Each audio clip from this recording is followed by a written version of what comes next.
chegou ao Brasil por meio dos escravos africanos, na época do Brasil colônia. A cultura europeia, tida como branca, predominava no país, na época a maioria. Então observava-se que na sociedade não se tinha as manifestações, porém os negros tinham sociedades clandestinas chamadas de quilombos. Tudo de acordo com os costumes de suas terras natais. Nos engenhos de açúcar, eles desenvolveram a capoeira, uma forma de expressão dos negros, ainda que fosse uma luta com características de dança, era praticada para ser usada contra os inimigos, senhores de engenho. Dessa maneira, podemos levantar questões sobre como o brasileiro lida com a questão racial. A escravidão africana, instruída em solo brasileiro, o mesmo sendo justificada por preconceitos de ordem religiosa, perpetuou uma ideia corrente onde as tarefas braçais e subalternas são de responsabilidade dos negros. O branco europeu e civilizado tinha como papel, no ambiente colonial, liderar e conduzir as ações a serem desenvolvidas. Em outras palavras, uns brancos nascem para o mando e outros negros para a obediência. A discriminação tem diversas maneiras de se expressar, como, por exemplo, pela evitação, ou seja, evitar o outro. Exemplo: eu não frequento determinado lugar porque tem negros, tem homossexuais ou portadores de deficiências. A discriminação pode expressar pela rejeição verbal, ou seja, pelas piadas, brincadeiras, injúrias, que em nossa sociedade geralmente são enjeitados como manifestações de racismo. A discriminação pode se expressar através da agressão física ou pela separação racial, como aconteceu nos Estados Unidos ou na África do Sul, onde negros e brancos foram segregados nas escolas, hospitais e nos espaços públicos de lazer, até nos campos de futebol. Nossa última Constituição coloca a discriminação racial como um crime inafiançável. Entre essas discussões, falamos ao mesmo tempo horror ao racismo e admitimos publicamente que o Brasil é um país de racista. Tal contradição indica que o nosso racismo é velado. Queremos um discurso sobre o negro, mas não vemos a urgência de algum tipo de mobilização. Ainda aceitamos distinguir o negro do moreno, em uma aquarela de tons onde o último ocupa uma situação onde todos os outros podem ser racistas, menos eu, é claro. Isso nos indica que o alcance da democracia é um assunto tão difícil e complexo como a nossa relação com o negro no Brasil. Pois é justamente no Brasil onde o negro contribuiu, trazendo para a cultura brasileira em uma enormidade de aspectos. Sua dança, música, religião, culinária e idioma, onde essa influência se faz notar em grande parte do país, em certos estados como Bahia, Maranhão, Pernambuco, Alagoas, Minas Gerais, Rio de Janeiro, São Paulo e Rio Grande do Sul.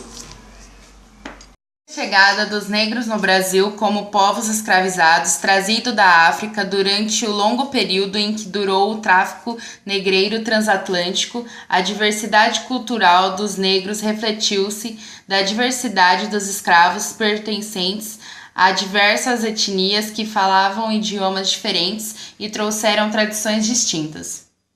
A comida africana reflete as tradições nativas da África, assim como influências árabes, europeias e asiáticas.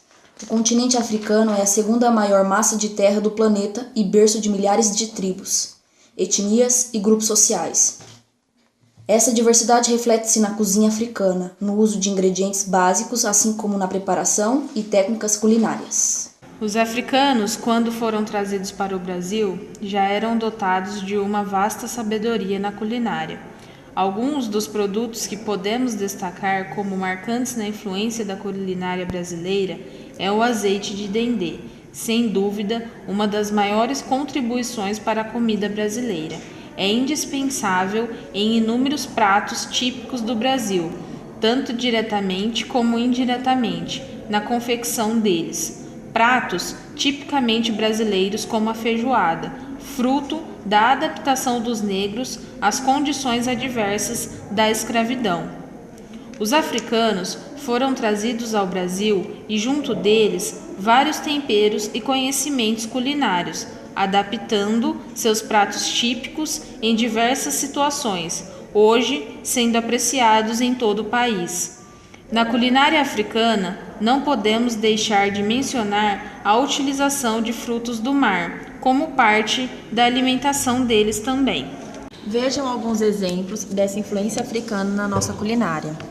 Abará, bolinho de origem afro-brasileira, feito com massa de feijão fradinho, temperada com pimenta, sal, cebola e azeite de dendê.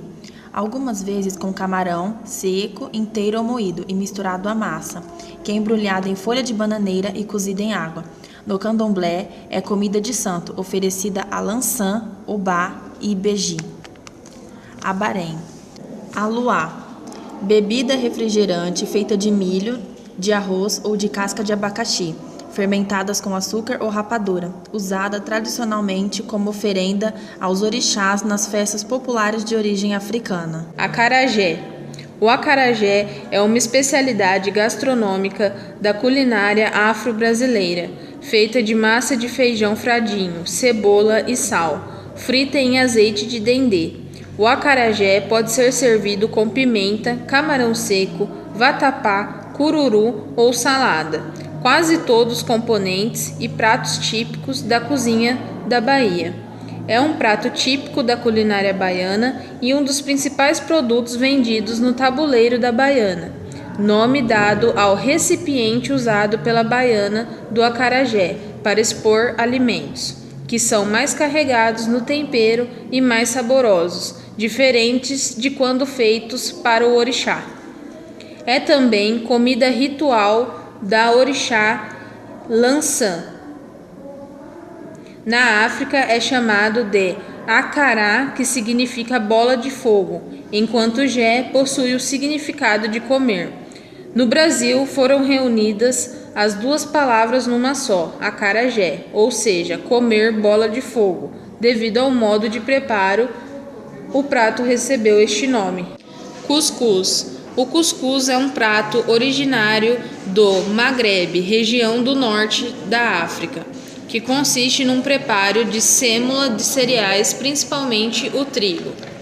No Brasil, pode ser feito à base de farinha ou polvilho de milho, arroz ou mandioca, salgada e levemente umedecida.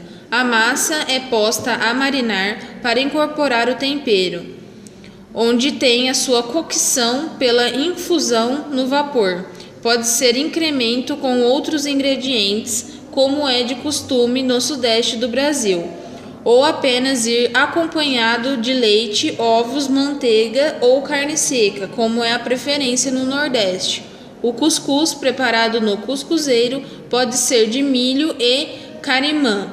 Na região norte, o cuscuz pode ser doce e consumido com leite de coco, comumente no café da manhã, acompanhado de tapioca, iguaria popular em todo o Brasil. A comida que se encontra hoje na Bahia não é propriamente africana, não é propriamente brasileira, é comida afro-brasileira. Nascida em Salvador, porta principal da entrada dos negros que escravizados chegaram ao Brasil no período da colonização. É comida que tem estreita ligação com o sagrado. Comidas delicadas, caprichosamente preparadas para agradar as entidades sagradas.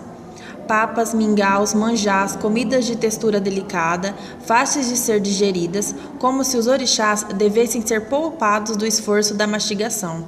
São comidas perfumadas, coloridas e no prato expressa o vigor e a alegria do negro. Pratos cheios de simbologias, são preparos longos que carecem de um tempo de contemplação. Mexer a panela com colher de pau, não rolar do coco, extrair seu leite, no picar dos legumes, no ato de limpar um a um com os camarões. Comida para se fazer sem pressa. Essas pessoas parecem ter tempo próprio, tempo de liberdade, tempo quase eterno, feito para a alegria e desfrute da vida.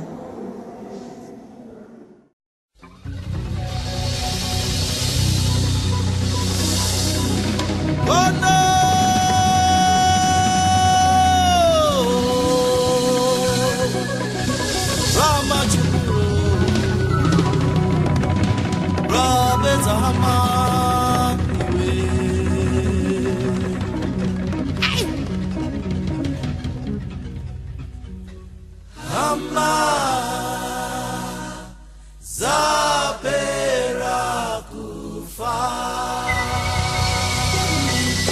Ay! Ay!